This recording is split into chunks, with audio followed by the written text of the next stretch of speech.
So karon padayon ta sa atong factoring no sa ikaunom nga pamaagi unsaon pag factor og trinomial perfect squares. So mao ni atong third example.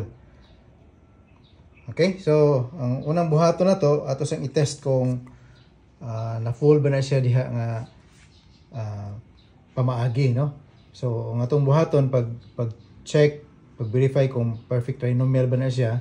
So atong take ang square root anang 9. So square root of 9 is equal to 3.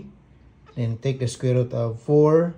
Square root of 4 equals 2. Okay?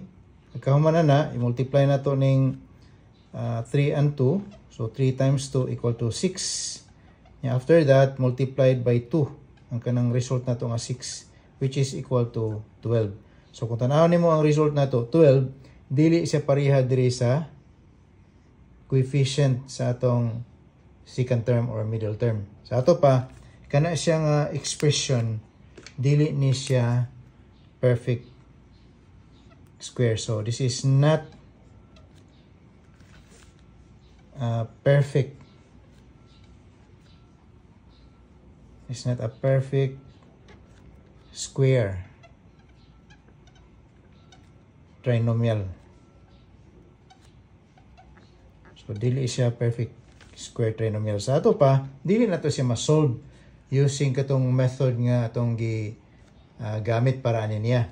So kung imo po ni siyang suwayan, no, gamit katong previous method na to nga katubitang kainani nga forma ax squared plus bx plus c, ni multiply man lang to nimo ang a ug c, di ba? So in this case ang atong a is 9.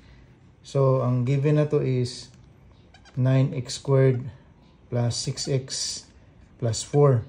Kunya ang atong a is 9, ang atong c is 4. So ato pa multiply nimo ng duha, 36.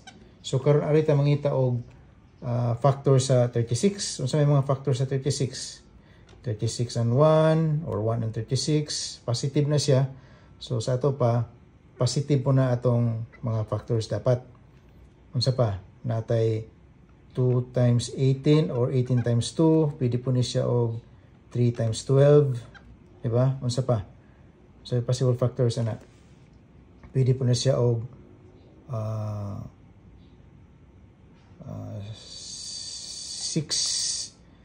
6 times 6, di ba? 6 and 6. Pwede siya sa 4 and 9.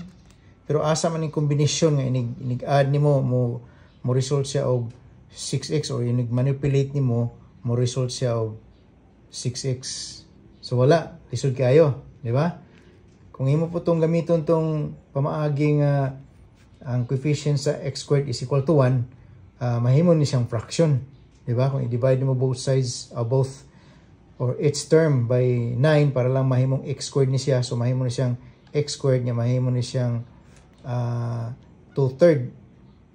Kay 6 over 9, 2/3 man siya, 2/3 x plus 4 over 9. So fractional siya. So dili siya madali solbon. So unsaon ni siya pag-solve kini nga problema karon? So anha na nato na makita ang solusyon na sa sunod natong topic, no? Topic nga pamaagi sa pag-factor kung inana ang given na trinomial, not a perfect square. Okay? So usa na sa case no nga dili siya perfect square ang atong trinomial. So sa sunod na nato na siya solbon pag mag-discuss na ta sa lain nga method. So kana lang sa karon. Salamat.